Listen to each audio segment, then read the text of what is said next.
Hello everybody! This is the second part of my super compilation of all the things that I've learned about riding a motorbike on track. So if you missed the first part, I linked it below. Go watch it before watching this video because you may not understand all the things that I'm going to explain in this video. Instead, if you already watched it, let's not lose any time and go back to listing all the things that I've learned. Okay, as I said, you ride the bike with your legs. So, on the straight, you stay on the saddle. And on the corner, you move the cheek outside. But how exactly do you do that? At the beginning it was complicated because I was on the straight, I started to brake, and I say, oh my god, I need to move the cheek. And I move the cheek while braking.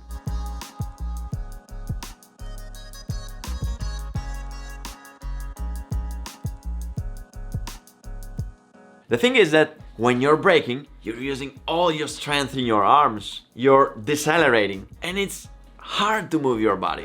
You have to put a lot of effort, a lot of strength, and it's not only stressful, you also unbalance the bike, and it makes braking more difficult. So I discovered two lines of thought. There are those who move the butt right before braking,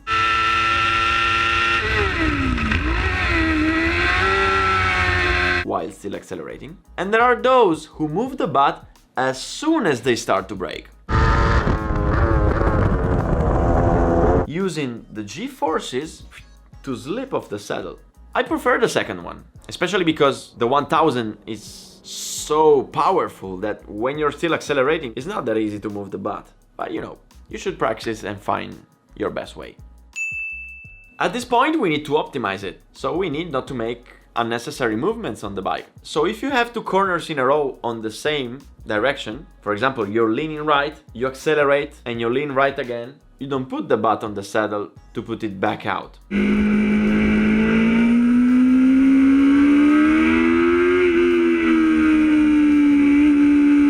But you lean right, you accelerate, keeping the cheek out of the saddle, and then you lean again.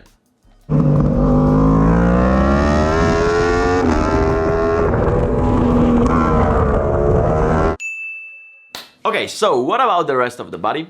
One of the most common mistakes in the newcomers is to stay always like this. You are on the straight, 300 kilometers per hour, with the wind blowing on your face, and you stay like this. You brake and you stay like this. This is wrong, because on the straight, you must go inside.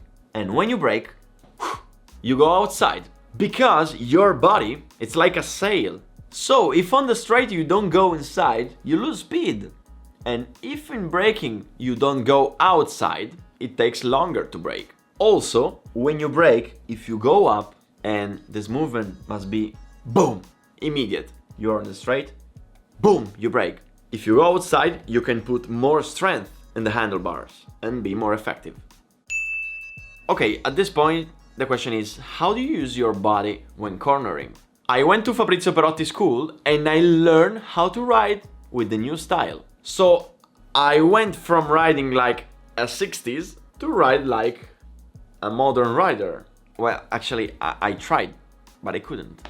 I mean, I wanted to go down, but I couldn't. And I didn't know why. Until Lorenzo, a friend of mine, showed me that the upper body problem comes from the accelerator. If you wanna go down your body, you need to have the wrists free. And the problem came from the throttle. If you look at these three photos of three different moments of my experience, in the first photo you can see that I'm holding the gas like this.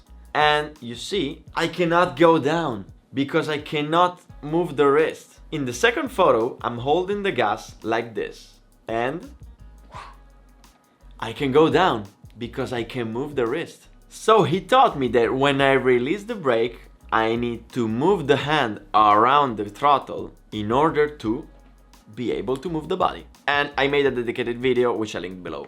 And here I also understood the importance of the outer leg. Because when you go down and you corner, if you don't use the external leg to hang on the bike, where will you put all your weight? On the hands. This means you will put all the weight on the front, which means that every single movement that you make with your body will be transferred to the front, making it easier to lose it and fall. While if you hang on the tank with your leg and use your abdomen to keep yourself up, you will ride more smoothly.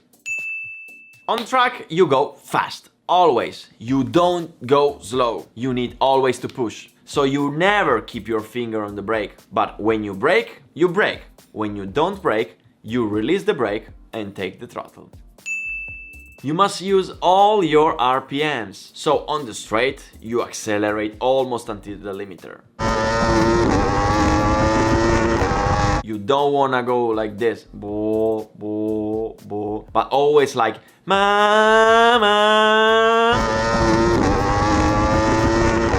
This is the same for braking. When you brake, you must keep high RPMs in order to use the engine brake to slow down.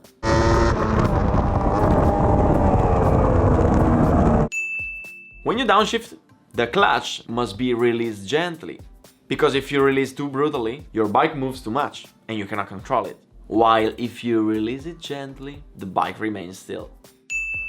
We must accelerate every time we have the chance. So you have to accelerate, always. The mistake that I was making is that when you have those short straights between corners, I was doing like boom.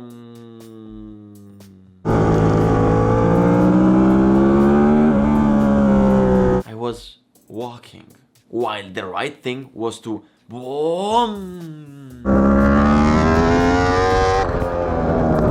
Full gas, brake. Full gas, brake. Okay, it's cool. Now I'm starting to learn a lot of things. But I still have problems on the straight because the 1000 pushes too much. It's too fast, too powerful. It scares me every time I accelerate. And at the end of the race, I feel the forearms burning. I cannot move the hand anymore. And I'm worrying about it. What is it? Do I have some physical problem? Do I have the carpal tunnel? Do I need to undergo surgery? No, it's just a riding problem. On the straight, because I was scared, I used to grip the handlebars too hard. And you understand that if the race is 18 minutes long, try to hold something like this for 18 minutes. You're never gonna make it. So I started to focus on the gas. When I was training on track, not pushing, I tried to hold the throttle like this. With 3 fingers. You don't need force to accelerate. You just need to turn the accelerator and then keep it. And then I started to release the hand, release the muscles, just keep it in position and breathe. This thing fixed all my forearms problems. Okay, but I kept having problem while coming out of the curve because my biggest problem was that when I opened the gas, the bike ran wild and I couldn't sit on the saddle. Moreover, I always was fighting with the front, also risking some very bad accidents. And I hated it because every time I was accelerating, I was scared I would lose control of the bike.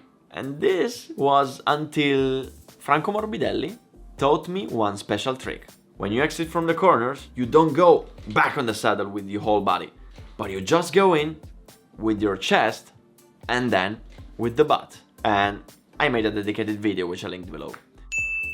And another thing that I took advantage of was to use the gear shift to move on the saddle. You know that when you upshift, the motorbike kicks you a little bit. And you can use that kick to go back on the saddle. And this thing made me think a lot because, you know, I always wondered how can the MotoGP riders make 28 laps in a row with those bikes so powerful and resist for 40 minutes. And when I think about this small thing about using the shifting to move on the seat, I realized that in order to be competitive in the World Championships, you need to be able to save every single tiny energy of your body. So you must be able to master all these tiny things that allow you to save energy. Because think about this, every time you move on the saddle, you need to make just a mini squat, okay? And if you do it 10 times per lap for 28 laps, we're talking about 280 mini squats that you make during a whole race. So if you find a way to do them without wasting energies, it means a lot. And probably this is the secret to race so long for so many laps and be competitive. By the way, I lied to you because this video is gonna be split in 3 parts. Really, there were so many things to say that 2 videos were not enough. There's gonna be a 3rd one, which is going to come out tomorrow at the same time. And obviously, if you're watching this video in 1 month, okay, the video is already out. So at the end of the video, you will find the link to click to watch it. By the way, thanks for watching. Remember, if you have something that you want me to explain more in deep, please write a comment below and let me know. See you tomorrow, same time. Bye bye.